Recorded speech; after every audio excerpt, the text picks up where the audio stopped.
three. Ducati defending here brilliantly from Pecco Bagnaia. They sweep through turn 6, and it will still be Bagnaia's got 4 or 5 bike lengths as they now go to kick turn 7 on the brakes into turn 8. Quartararo still not close enough. Quartararo, is there anything left for him here? Can he get close enough for a move into turn 9? I don't think there's going to be a chance here.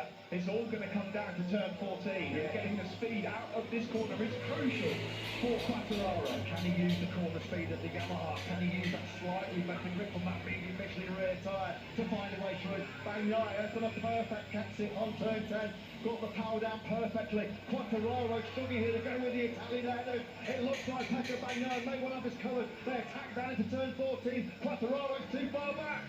It looks like it's all done and dusted. What a defensive display from Ducati and Pecco Bagnaia. What a great effort from Fabio Quartararo, but he's not close enough. There's only one corner left, and it's going to happen again. It's going to be the double. The Pecco Bagnaia under intense pressure. The checker flag comes out. It's back-to-back wins for the Ducati team and Pecco Bagnaia.